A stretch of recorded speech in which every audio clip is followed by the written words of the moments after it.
উঠতে থাকা ব্যাটসম্যান সাইফ হাসানকে নিয়ে মাতামাতির ভিড়ে উকে দিচ্ছে সেই পুরনো ভয়। এই ভয়টা হারিয়ে ফেলার ভয়। সাব্বির ও সৌম্যরা যেভাবে হারিয়ে গেছে, শুরুতেই জলজল করা, এরপর ঝরে পড়া। দেশের ক্রিকেটে এমন তারার অভাব নেই। সৌম্য, সাব্বির, নাসির ও মোসাদ্দেকরা আশা দেখিয়েও নিরাশ করেছেন। বাংলাদেশের হারিয়ে যাওয়া কিছু প্রতিভাবান ব্যাটসম্যান সম্পর্কে জেনে নেওয়া যাক। শুরুতেই সাব্বির রহমান। এখনো নতুন কোনো ক্রিকেটার এসে ভালো শুরু করলে সবার সাব্বিরের কথাটাই আগে মনে পড়ে। তাকে নিয়ে কি পরিমাণ আফসোস দর্শকদের মাঝে, এটা হয়তো তিনি নিজেও জানেন না। একটা সময় সাব্বির ছিলেন টি-20 ক্রিকেটে বাংলাদেশের সেরা ব্যাটার। 2016 সালের এশিয়া কাপে তিনি হয়েছিলেন ম্যান অফ দ্য টুর্নামেন্ট। সেবার বিরাট কোহলি, রোহিত শর্মা, তিলকরত্নে দিলশান ও শোয়েব মালিকদের মতো ব্যাটারদেরও পেছনে ফেলেছিলেন তিনি। বিদ্যুৎ গতিতে রান তোলা অথবা বিপর্যয় দলের হাল ধরা, সাব্বির সবকিছুই অবলীলায় করতেন। তাই তাকে ঘিরে ভক্ত সমর্থকদের ভরসা ছিল অন্য পর্যায়ে। অস্ট্রেলিয়ার বর্তমান যুগের সেরা স্পিনার নাথান লায়ন সাব্বিরের ব্যাটিং স্টাইল দেখে বিরাট কোহলির সাথে তুলনা করেছিলেন। অথচ কোথায় কি, সাব্বির সবকিছুতেই পানি ঢেলে দিয়েছেন। অফ ফর্মের পাশাপাশি নিয়ম নীতির তোয়াক্কা না করা তাকে সবার চোখে ভিলেন বানিয়েছে। তিনিও আর ফিরতে পারেননি, পুরোপুরি হারিয়ে যাননি। তবে সৌম্য সরকারও একই পথের পথিক, অর্থাৎ তাকেও হারিয়ে যাওয়া তারার সাথেই তুলনা করা যায়। সময়টা 2015। বাংলাদেশ ক্রিকেটের তখন সোনালী সময়।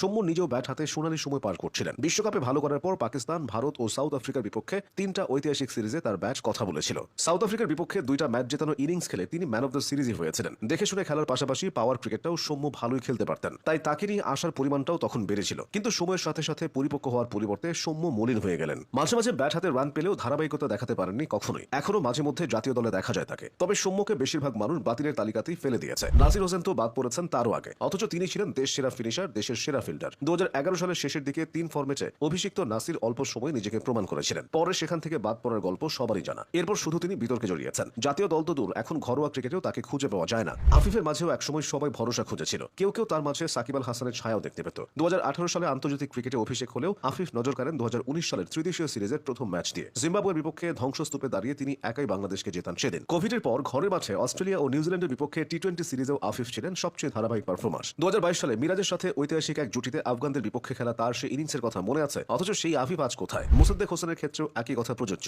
2016 সালে আফগানিস্তানের বিপক্ষে ওয়ানডে অভিষেক ম্যাচে রশিদ নাবিদের সামনে দাঁড়িয়ে মহামূল্যবান 45 রানের একটা ইনিংস খেলেন মোসাদ্দেক। পরের বছর শ্রীলঙ্কার বিপক্ষে টেস্ট অভিষেকে তিনি আরো ভালোভাবে জ্বলে ওঠেন। বাংলাদেশের 100তম সেই টেস্ট ম্যাচ জয়ে তার খেলা 75 রানের ইনিংসটা গুরুত্বপূর্ণ অবদান রেখেছিল। কিন্তু এরপর সাদা পোশাকে পর্যাপ্ত সুযোগের অভাব আর রঙিন পোশাকে ধারাবাহিকতার অভাব তাকে আলোচনার বাইরে নিয়ে যায়। এখন তিনি জাতীয় দলের বাইরে। একটু পেছনে ফেরা যাক। মেধা, সামর্থ্যের দিক থেকে কেউ কেউ ছোট ভাই তামিম ইকবালের চেয়েও এগিয়ে রাখতেন নাফিস ইকবালকে। শুধু ব্যাটিংই নয়, ভবিষ্যৎ অধিনায়কও ভাবা হতো সাবেকি ব্যাটসম্যানকে। কিন্তু সম্ভাবনা নিয়ে শুরু করেও নাফিসের ক্যারিয়ার মাত্র 2 বছরেই থেমে যায়। অবশ্য এই পথে ইনজুরি একটা বাধা ছিল। সাইফ হাসান যাতে হারিয়ে যাওয়া এই ক্রিকেটারদের থেকে ব্যতিক্রম হন, এখন এমনটাই সবার প্রত্যাশা।